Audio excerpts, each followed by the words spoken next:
Sungguhlah patut dan benar memberkatimu, ya Sang Theotokos, yang selalu terberkati dan sangat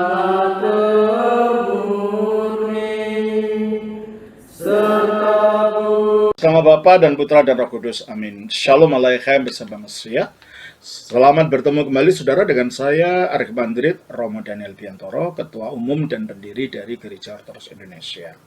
Kita akan melanjutkan acara kita pada saat ini. Saudara yang belum, saya mohon untuk subscribe, untuk memajukan program ini, untuk klik itu like-nya, klik itu juga tanda lonceng notifikasi, serta share kepada teman-teman saudara, supaya mereka juga mendapatkan pengetahuan seperti saudara yang dapat di sini. Kalau Karya terutama adalah karya mukjizat. Nah, ada beberapa mukjizat yang dilakukan oleh Yesus. Kira-kira ada 39-an mukjizat yang dilakukan oleh Tuhan Yesus. Nah, beberapa mukjizat itu semuanya ini, mukjizat-mukjizat ini adalah merupakan tanda. Tanda itu adalah bukan sekedar untuk pamer kekuatan bahwa dia punya kuasa, bukan. Di dalam peristiwa mukjizat itu, ajaran yang didemonstrasikan melalui mukjizat itu juga merupakan berita tentang siapa Kristus itu. Jadi ini bedanya dengan tukang sihir ya. Kalau tukang sihir itu hanya untuk pamer saja. Dalam hal Kristus, semua mukjizatnya disebut sebagai tanda. Bahasa Ibraninya od, bahasa Arabnya ayat, bahasa Yunaninya Simeon, Simea. Berarti kalau gitu ayat itu, kalau dalam bahasa Arab ya itu jelas sekali kata-kata itu. Ayat itu bukan dalam arti verse ya. Verse kalau ada pasal, ada ayat, bukan itu maksudnya. Ayat itu adalah tanda yang menunjukkan penyataan kebenaran tentang Allah. Nah, kita baca di dalam Yohanes pasal 2 ayat 11. Hal itu dibuat Yesus di Kana yang di Galilea sebagai yang pertama dari tanda-tandanya. Sebagai yang pertama dari tanda-tandanya. Jadi di situ mukjizat disebut sebagai tanda, sebagai ayat, sebagai tanda yang menunjukkan kebenaran tentang Allah, kebenaran tentang Injil melalui dramatisasi kuasa. Dengan demikian, mukjizat itu bukan sekedar hanya pamer kekuatan, tetapi merupakan bagian dari pewahyuan Allah di dalam Yesus sebagai firman itu. Ya, kita baca juga di dalam Yohanes 4 ayat 54. Ketika Yesus menyembuhkan anak pegawai istana, lalu setelah kesembuhan itu dikatakan di dalam Yohanes 4 ayat 54, kita baca. Dan itulah tanda kedua yang dibuat Yesus ketika ia pulang dari Yudea ke Galilea. Dan itulah tanda kedua. Jadi mukjizat itu disebut sebagai tanda. Dan semua tindakan-tindakan mukjizat Yesus itu disebut sebagai tanda-tanda. Coba kita baca juga dalam Kisah Rasul. Kisah Rasul pasalnya yang keempat. Pasal 4 ayat 30. Coba baca. Ulurkanlah tanganmu untuk menyembuhkan orang dan adakanlah tanda-tanda dan mujizat-mujizat oleh nama Yesus. Jadi tanda-tanda, mukjizat itu disebut sebagai tanda karena itu berisi ajaran, berisi wahyu yang menyatakan kebenaran Allah. Nah, mukjizat apa saja sih yang dilakukan oleh Yesus yang menyatakan tentang kebenarannya? Ya, yang pertama tentunya mukjizat dari kelahirannya sendiri. Bahwa dia lahir tanpa campur tangan laki-laki. Nah, letak mukjizatnya di mana nih? Coba kita baca di dalam Matius pasal yang ke-1 ayatnya yang ke-20. Tetapi ketika ia mempertimbangkan maksud itu, malaikat Tuhan nampak kepadanya dalam mimpi dan berkata, Yusuf, anak Daud, janganlah engkau takut mengambil Maria sebagai istrimu, sebab anak yang di dalam kandungannya adalah dari Roh Kudus. Anak yang dalam kandungannya adalah dari Roh Kudus. Apa artinya ini? Bukankah semua manusia hidupnya itu dari Roh Kudus? Coba kita baca dalam Ayub pasal yang ke-33 ayat 4. Di mana letak mujizatnya kalau begitu? Roh Allah telah membuat aku, dan nafas yang maha kuasa membuat aku hidup. Roh Allah telah membuat aku, kata Ayub. Dan nafas yang maha kuasa telah membuat aku hidup. Jadi roh Allah itu adalah prinsip nafas ilahi di dalam diri Allah. Dan itu yang membuat manusia, menjadikan manusia itu hidup. Lalu bedanya apa? Yesus diciptakan dari Roh Kudus, dan manusia juga dibuat oleh Roh Kudus, oleh Roh Allah. Bedanya begini. Kalau dalam kasus manusia biasa, terjadinya janin itu adalah pertemuan antara benih laki-laki dan benih perempuan. Pada saat hubungan suami istri, ketika benih laki-laki itu membuai sel telur wanita, saat itu Roh Kudus menyalurkan kehidupan pada proses itu. Sehingga ketika benih laki-laki bertemu dengan sel telur perempuan dan mulai terciptanya janin, saat itu kehidupan sudah ada. Bukan baru 1 minggu kemudian atau beberapa hari kemudian, pada saat bertemunya sel telur dengan benih laki-laki. Pada saat itu kehidupan sudah ada, karena pada saat itu terhembusnya roh kehidupan oleh Roh Kudus itu. Nah ini kalau manusia biasa. Jadi hidup itu bukan baru muncul berapa hari kemudian, saat itu bertemu, saat itu kehidupan itu sudah ada. Jadi kalau begitu, Roh Kudus memberikan kehidupan pada saat pertemuan antara benih suami dan telur istri. Pada saat itu bertemu, pada saat itu disalurkan hidup oleh Roh Allah ini. Nah, bagaimana dengan Yesus? Yesus kasusnya lain. Roh Kudus itu tanpa proses pertemuan antara benih laki-laki dan telur wanita, antara indung telur, tanpa pertemuan itu, maka indung telur wanita ini langsung diciptakan oleh Roh Kudus menjadi janin.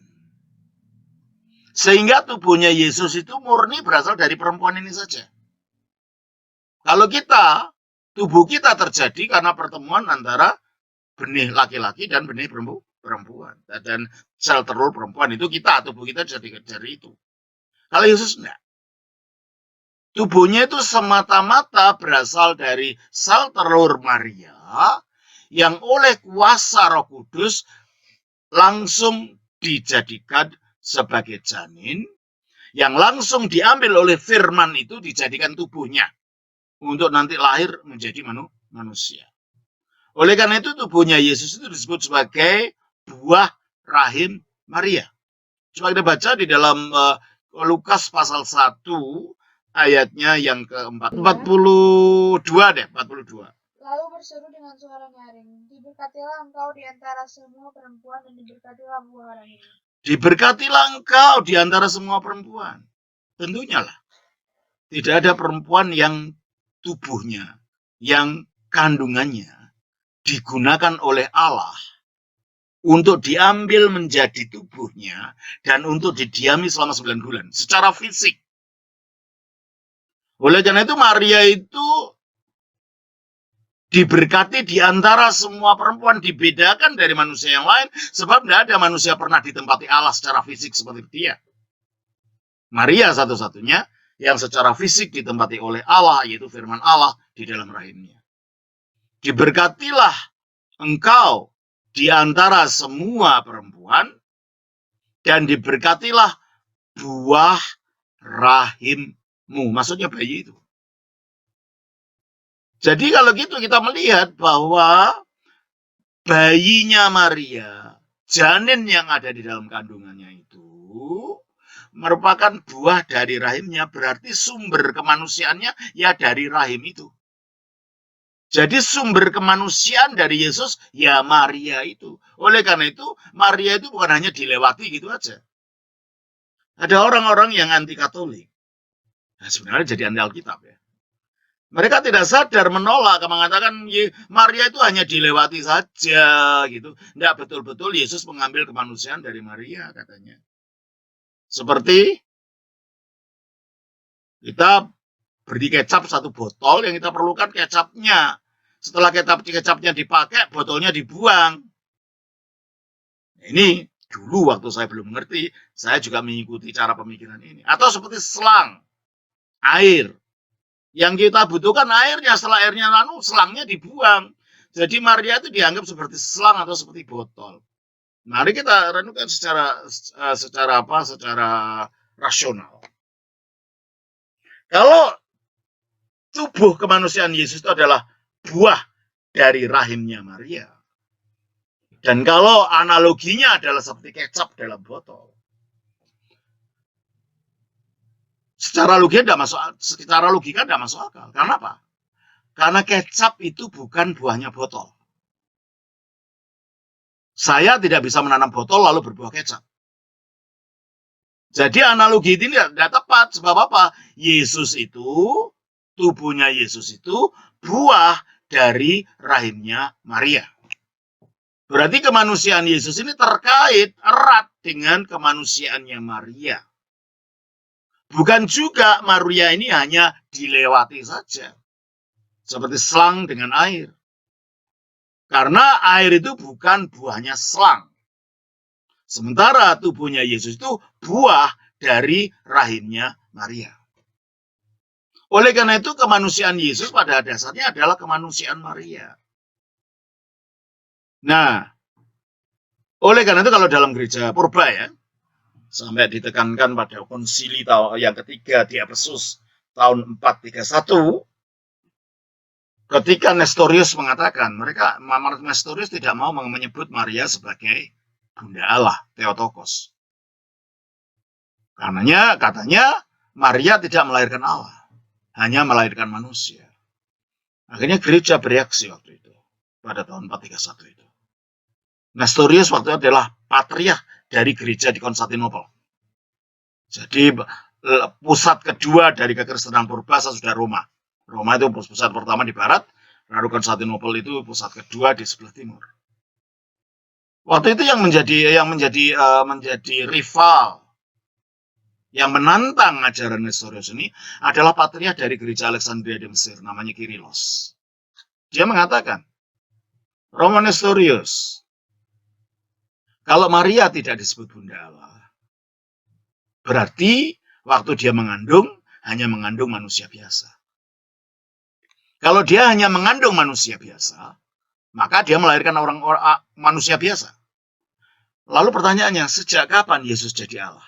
Sejak kapan Yesus jadi Allah, kalau waktu dilahirkan oleh Maria, dia hanya manusia biasa? Apa dia berkembang dari bayi pelan-pelan lalu jadi Allah? Kalau Anda percaya begitu, Nestorius, Anda itu penyembah berhala. Sebab percaya ada manusia bisa jadi Allah.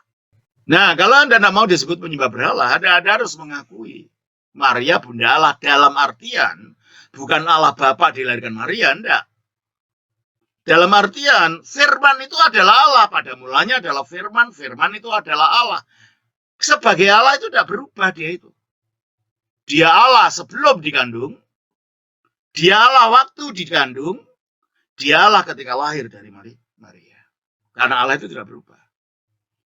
Kita baca dalam Maliaki pasal yang ketiga ayat 6. Bahwasanya aku Tuhan tidak berubah. Bahwasanya aku Tuhan tidak berubah. Nah, kalau Allah, firman Allah bisa berubah, waktu masuk perutnya Maria sudah bukan Allah lagi. Nah, itu bukan Allah. Maka gereja menegaskan, Keilahian itu tidak bisa berubah. Firman Allah adalah Allah. Sebelum dia dikandung oleh Maria, dia tetap Allah. Ketika dalam kandungan Maria, dia juga tetap Allah ketika telah memakai tubuh manusia. Sehingga di dalam diri manusia Yesus ini ada dua kodrat. Kodrat ilahi dan kodrat manusia. Coba kita baca di dalam Kolose pasal 2 ayat 9. Sebab dalam dialah berdiam secara jasmania seluruh kepenuhan Sebab kealahan. dalam dialah, dia itu satu orang, berarti ada satu pribadi. Berdiam secara jasmania. Jasmania itu sifat manusiawi, dari kodrat manusiawi. Seluruh kepenuhan kealahan. Seluruh kepenuhan kealahan ini adalah sifat ilahinya. Berarti dalam Yesus ini ada satu pribadi dengan dua kodrat. Kodrat asli yaitu kodrat ilahinya, kodrat baru, kodrat yang diambil dari buah rahim Maria tadi, yaitu kodrat manusia. Dengan demikian, firman Allah ketika berada di dalam rahimnya Maria, itu ya tetap Allah.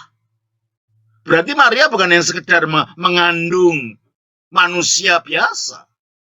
Maria mengandung manusia yang adalah penjelmaan dari firman Allah yang adalah Allah. Oleh karena itu Maria disebut sebagai ibu Tuhan atau bunda Allah di dalam Alkitab.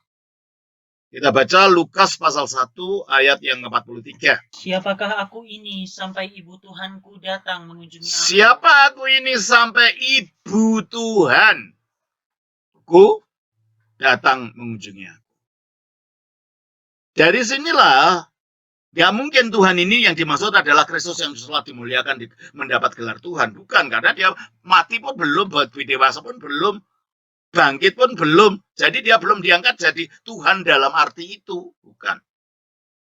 Nah, kata Kyrios itu juga bisa berarti Pak atau Tuhan. Tidak mungkin bayi disebut Pak atau disebut Tuhan. Kalau gitu, Tuhan di sini menuju apa? Menunjuk keberadaan aslinya sebelum dia masuk dalam perutnya Maria ini. Di dalam bahasa terjemahan Alkitab Septuaginta disebut Kyrios, yaitu Tuhan atau Tuhan, itu untuk menggantikan kata Yahweh. Karena orang Yahudi setiap kali ada kata-kata Yahweh, mereka tidak berani mengucapkan, sebab menurut hukum 10 dikatakan, jangan menyebut nama Tuhan Allahmu dengan sia-sia. Sehingga ketika nama Tuhan Allah Yahweh itu muncul di dalam kitab Taurat mereka ganti bunyinya menjadi Kyrios atau Adonai.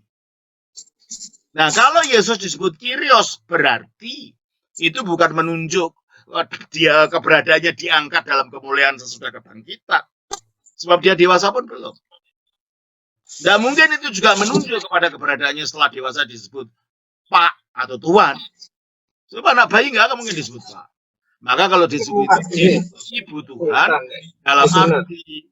Jadi kalau begitu, kata Tuhan untuk Yesus, ini ibu Tuhan di sini, bukan menunjuk Tuhan dalam pengertian dia yang telah diangkat dalam kemuliaan.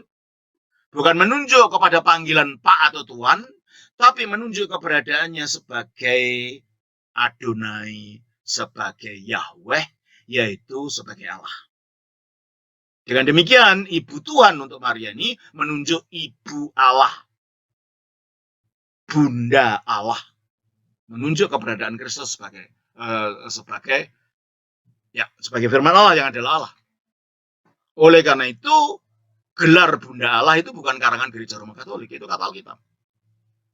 Dan itu diteguhkan dalam konsili gereja Ortodoks pada tahun 431 dengan gelar bahasa Yunani Theotokos yang memberi kelahiran kepada Allah secara jasmani.